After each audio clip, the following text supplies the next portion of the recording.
Various people have asked me to shoot a video on NSAC, all that you wanted to know about NSAC. But this video and all the other videos, especially professional videos that I have shot, I am cognizant of the fact that among my viewers, we have people who have completely no idea of the topic at hand.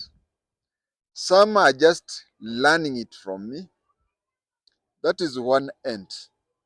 On the other end, we have people who are professional. I don't rule out the possibility that some even are more knowledgeable in the topic at hand than me. So I'm requesting all to understand that the level of understanding of everybody is different. So we have had challenges in the past where people who are experts, they want me to talk like as if I'm in a meeting of experts. Understand that I'm talking to people of different levels. Another thing which I derived from Mr. Morris Jabuya Ombwa. Mr. Morris Jabuya Ombwa was my boss in Mandera in 1990, who told us that when you write a report in Mandera and it goes all the way to Nairobi headquarters, or on the way through the province, people should not ring for clarification. If you can write a report from Mandera and it goes all the way to Nairobi,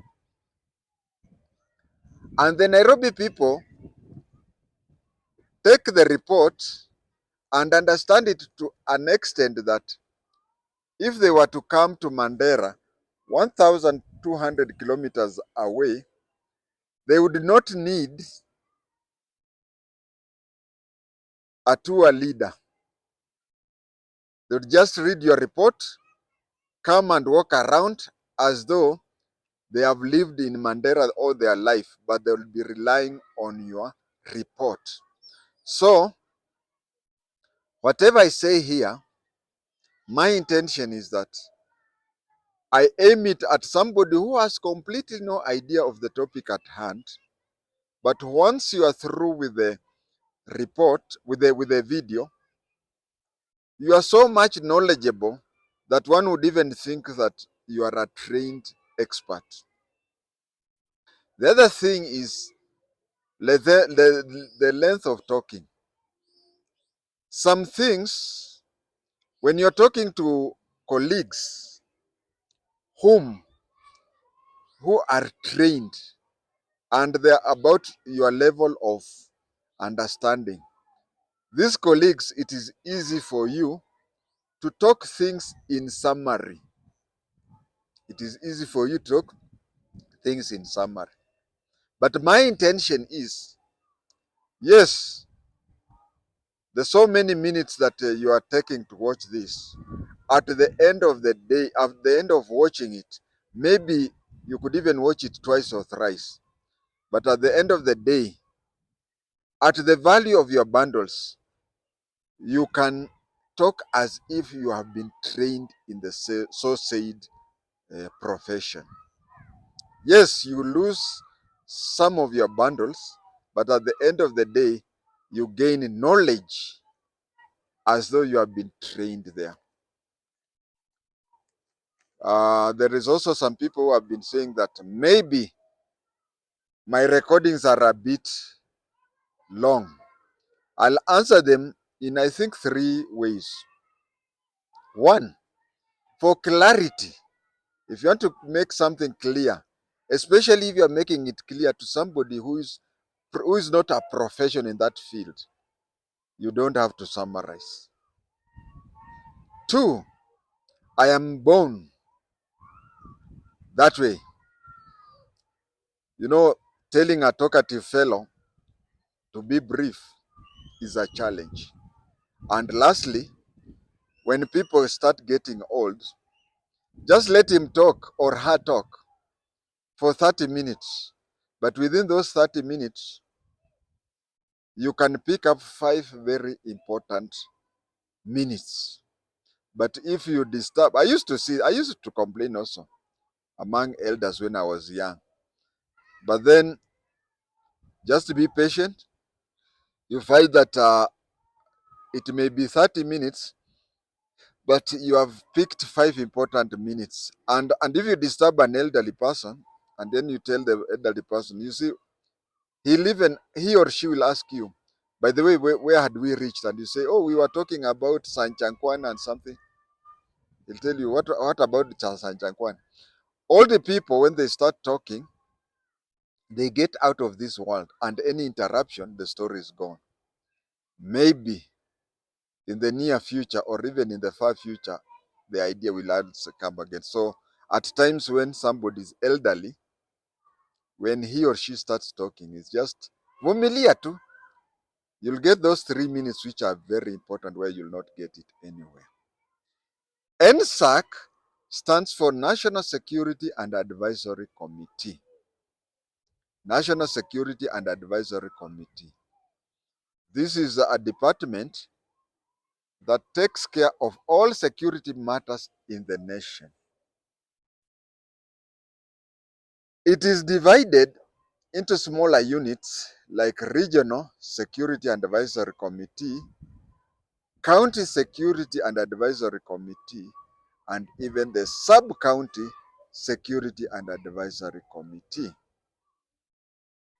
During my time, we had 2 committees. We had one which was called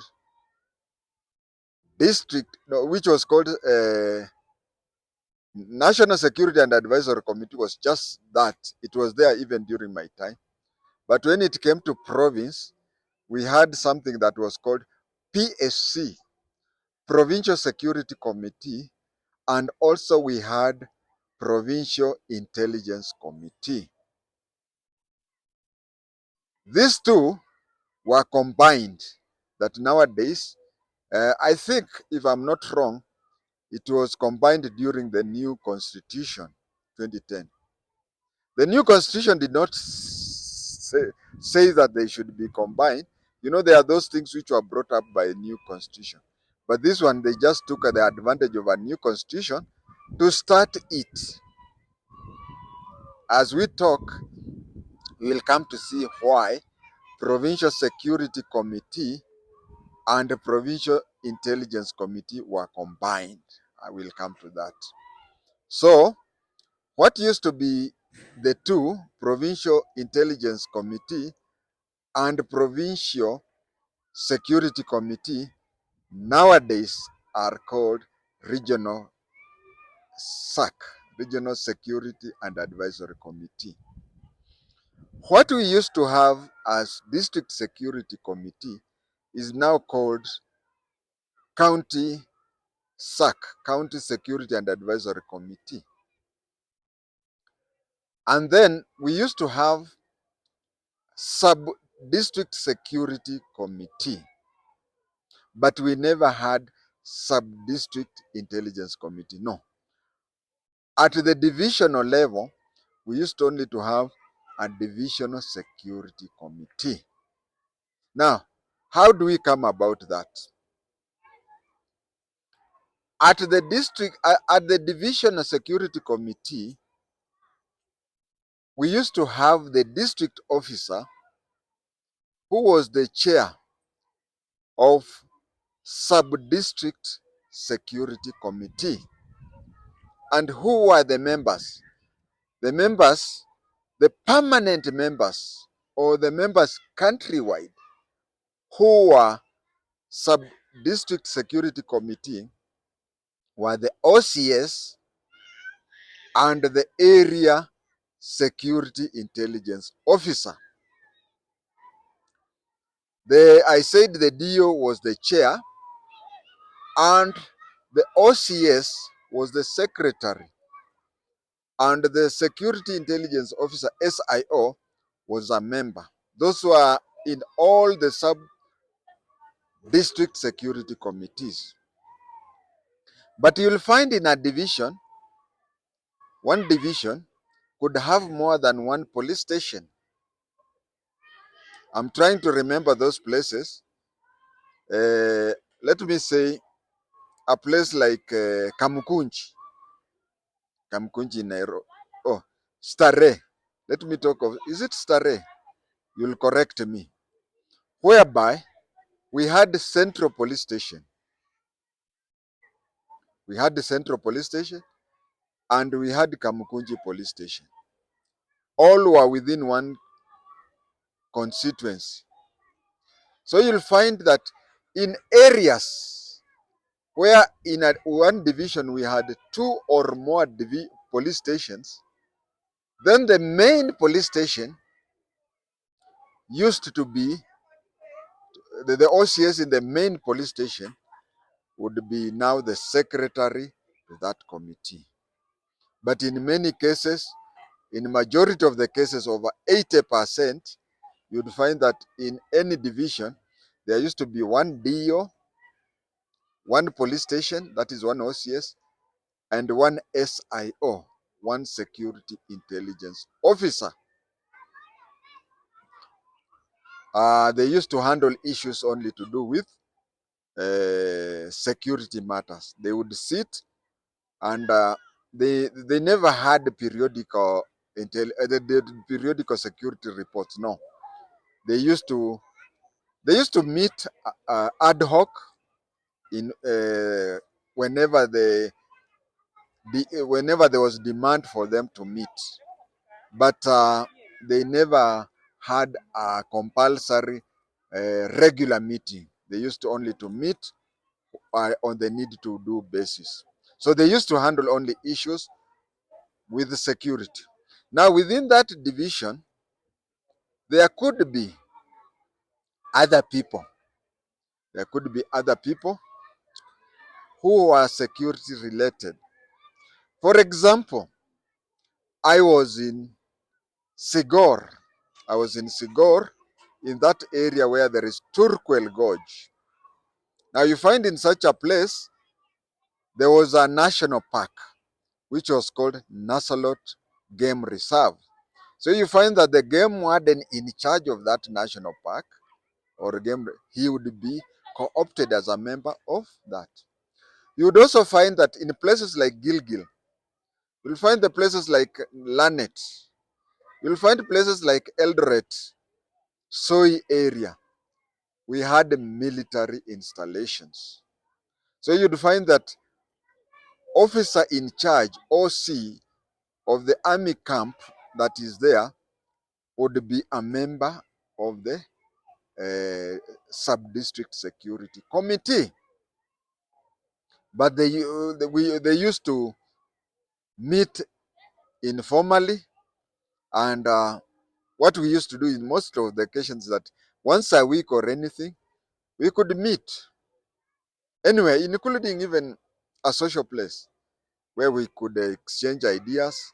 Uh, we would tell each other, and then each other would say, okay, I will inform my district boss, such and such a thing. And as I've said, that one used to be known as Sub-District Security Committee.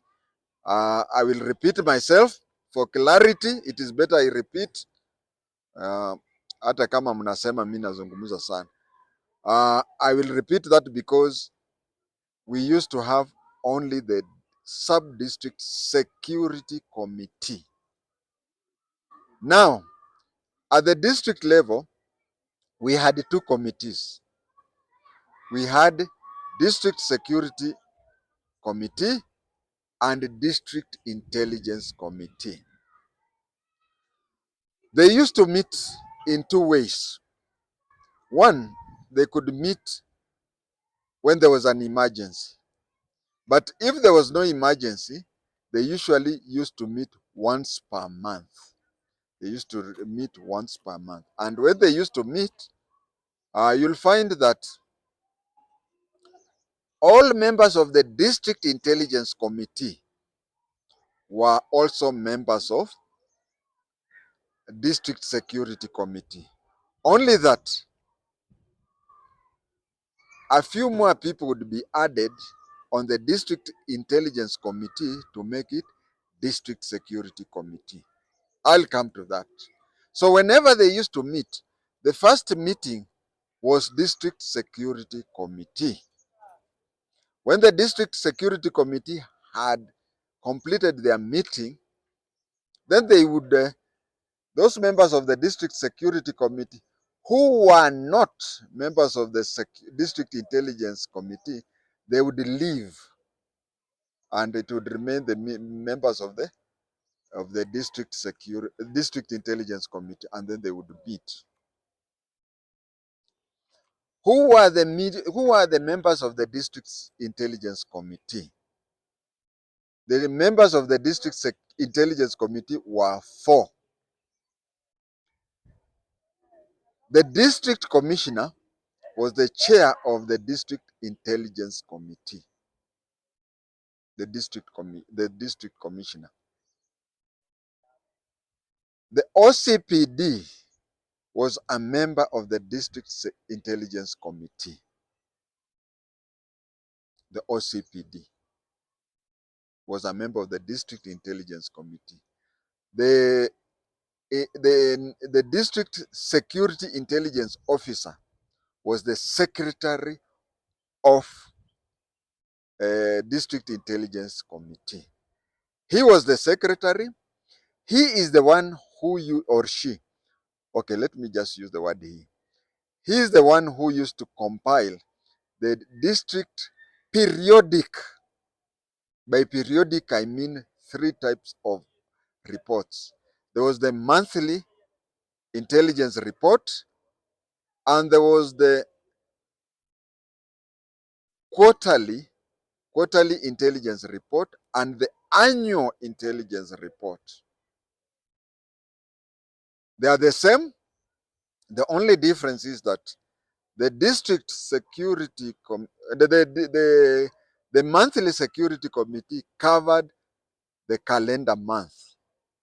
This is the summary for the District Intelligence Committee for the month of November 1982.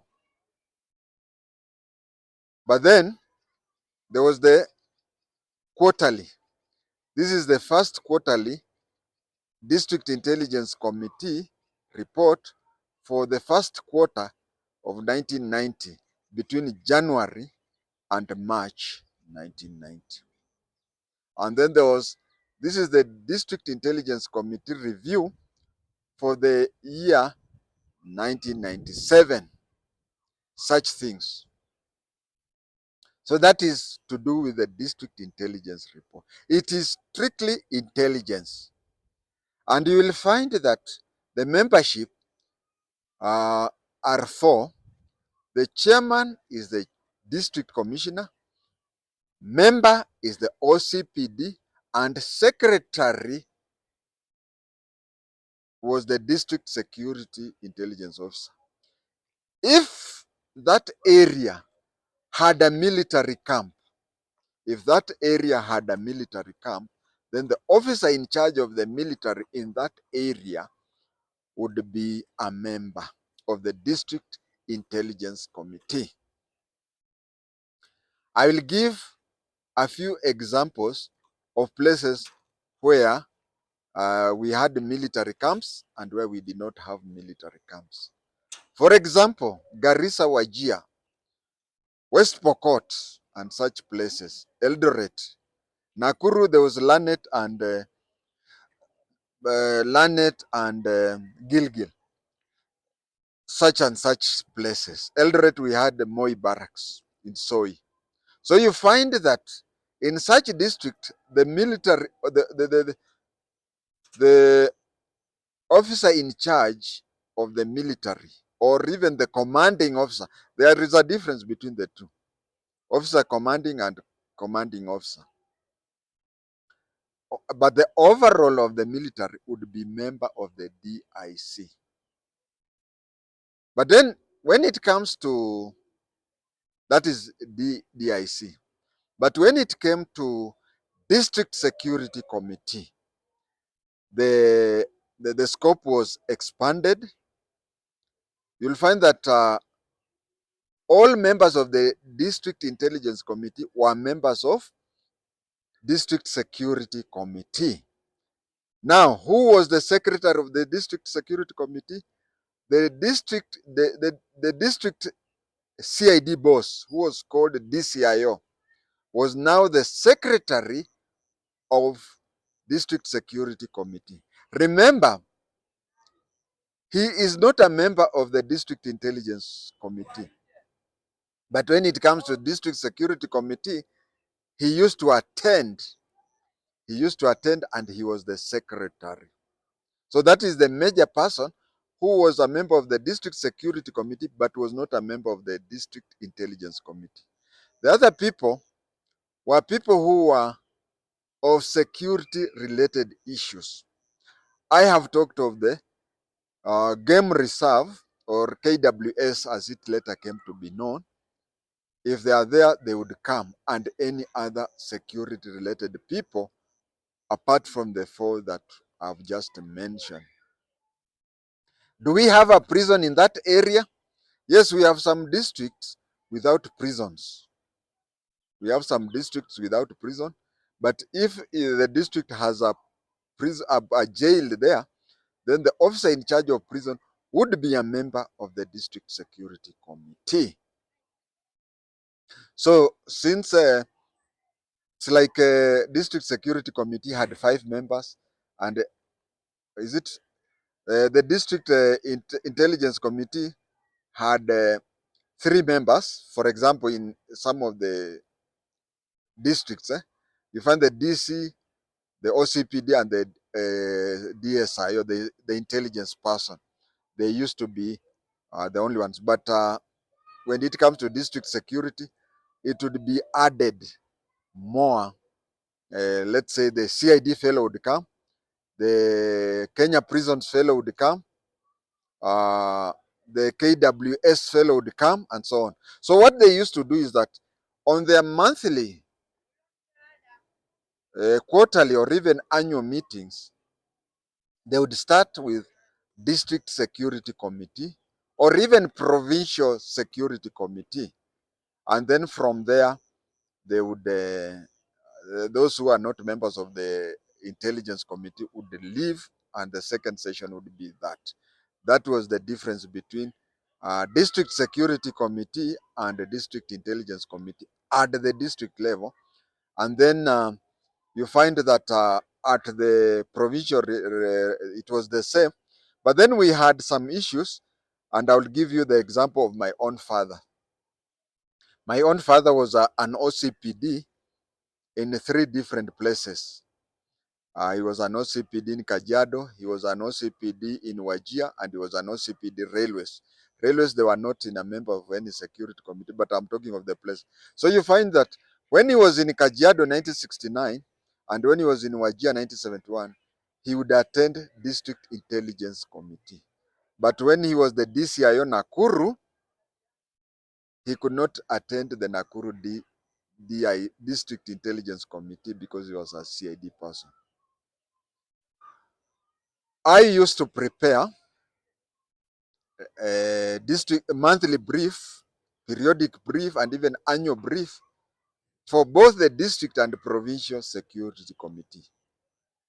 And I used to, I also attended district security committee meetings, especially in Elgeyo Marakwet, where I was the substantive deputy, and in Mandera I was acting deputy. So in the absence of the boss, I would attend those meetings. But I would tell you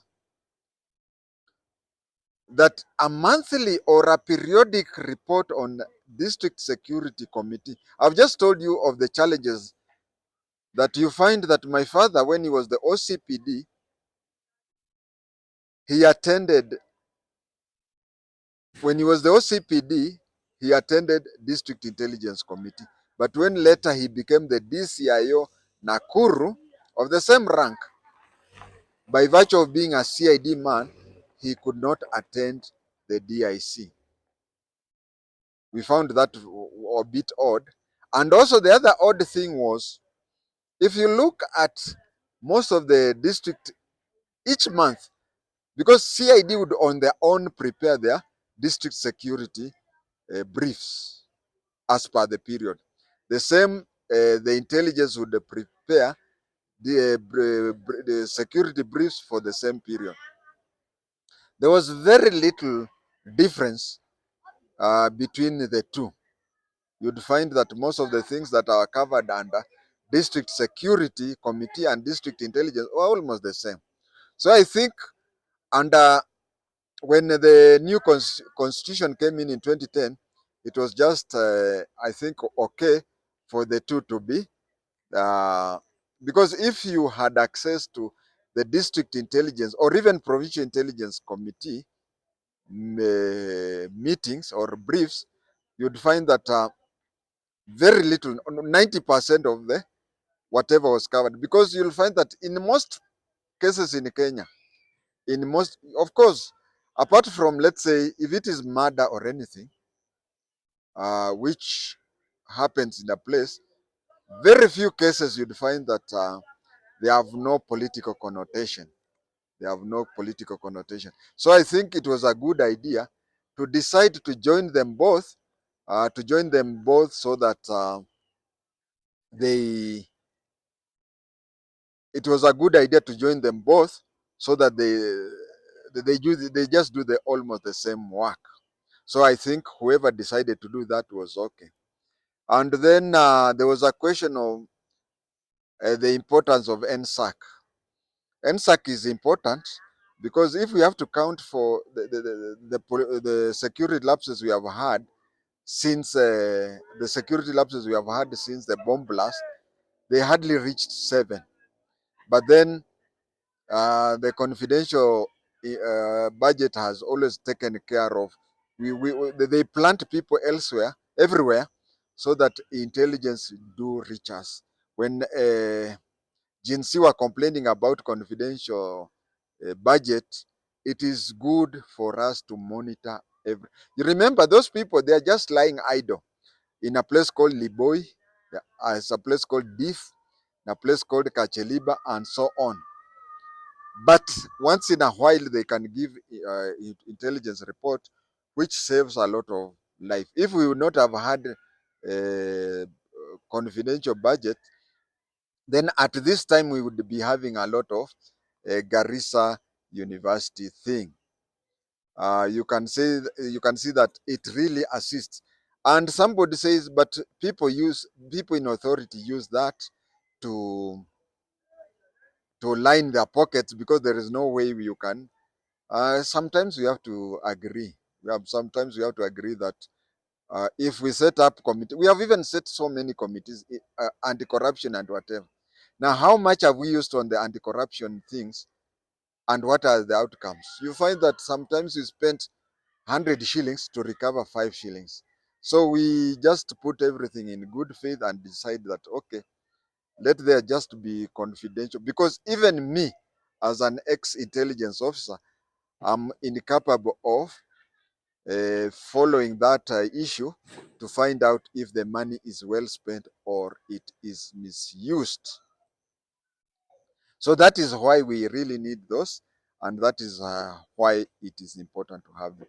Lastly, but not least, I want to talk about, I've already talked about it, but I want to talk about NSAC at Bomas. Well, this is what happened.